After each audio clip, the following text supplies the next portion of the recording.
From the Mapleview Animal Hospital studios, this is the WHTC Morning News with Gary Stevens and Peg McNichol on 99.7, 1450 WHTC and WHTC.com. And we welcome you back to the WHTC Morning News for this Thursday, October the 8th. Thursday mornings, we have a chance to chat about what's going on in Washington with five-term U.S. House Representative Bill Huizenga of R-Zeeland. He joins us from the district this morning. Good morning, Bill. Hope all is well with you and the family. Good morning, Gary. Thanks, and good to be with you. Glad you are with us. No, I went to bed early. Well, early for most people. For me, if I get to bed by 9, it's 6 hours of sleep. So I didn't watch much of the debate, and I'm going to be transparent, as they say. Your thoughts about what transpired last night in Salt Lake City? Yeah, well, Gary, unfortunately, you missed probably the most substantive debate we've seen so far.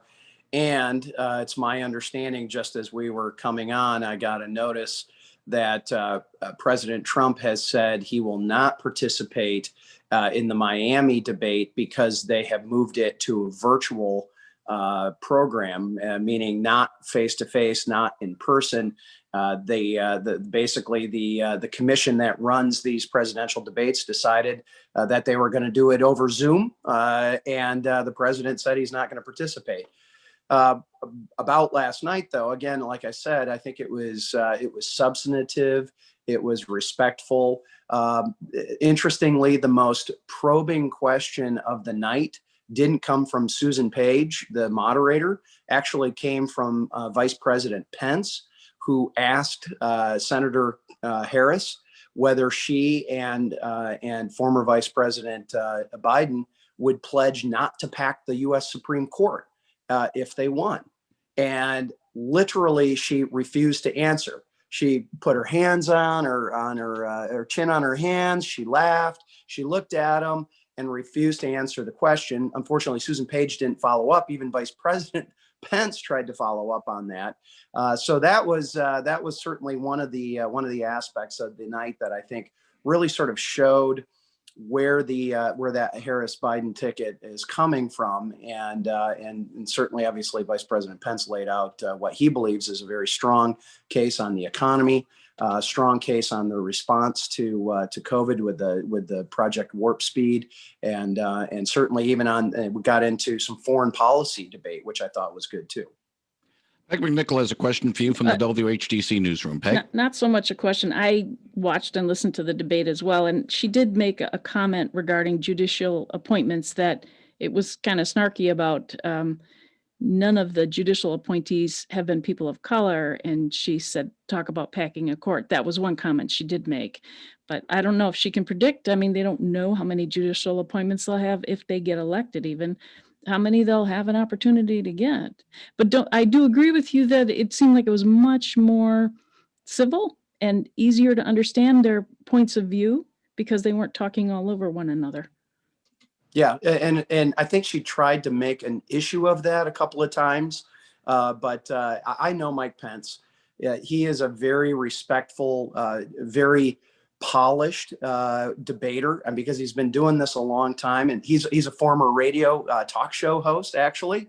So he knows how to measure his words. I think I wish he would not have maybe talked over or gone on as long as he did sometimes when Susan Page was trying to cut him off, because I think he was making his point, and that maybe became a little bit of a distraction. But certainly there was avoidance of the questions on both sides. That's always one of the techniques that they tell you. You answer the question you want to answer, not the question you got asked.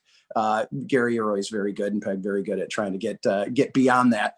But at the same time, I do think that they hit on those subjects that were important, including foreign policy, which might have sort of passed by a number of people. But this death of Soleimani, the leader that had literally been responsible for hundreds of soldiers' deaths, when the Trump administration went after him as he was violating UN sanctions by traveling outside the country and was going back into Baghdad to help organize additional attacks on U.S. troops. There was a missile strike and he was killed. And both Senator Harris and Vice President Biden criticized that decision. And I think that was a horrible, horrible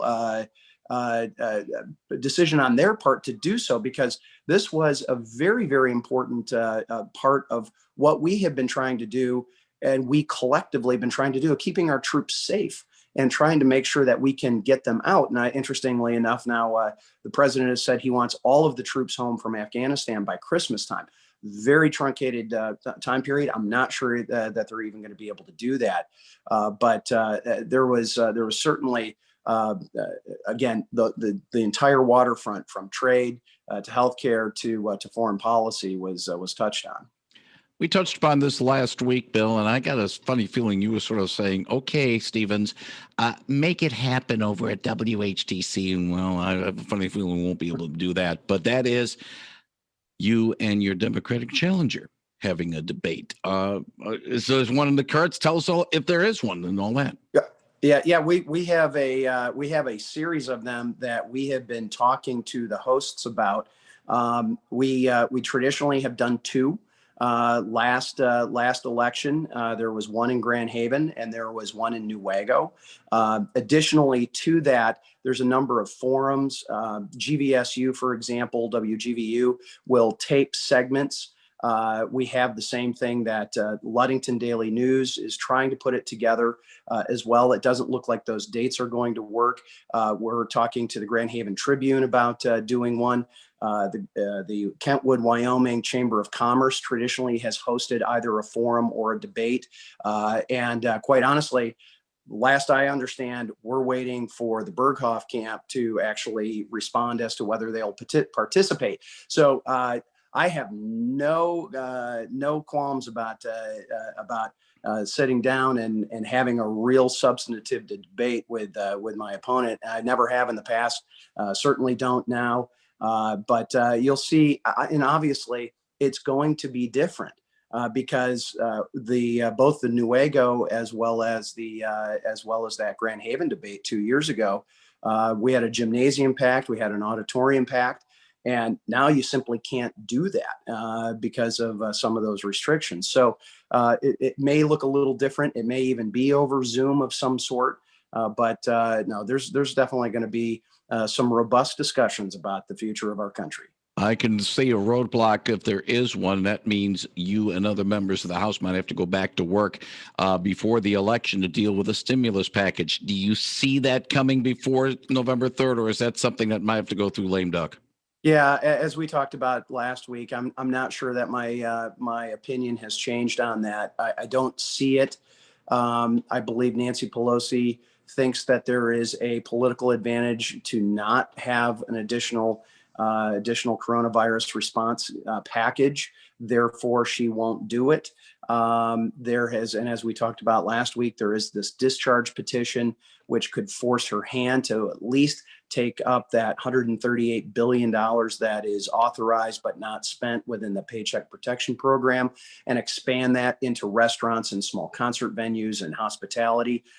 That's something that needs to happen. I think there should be an additional stimulus check that goes out. That's a possibility.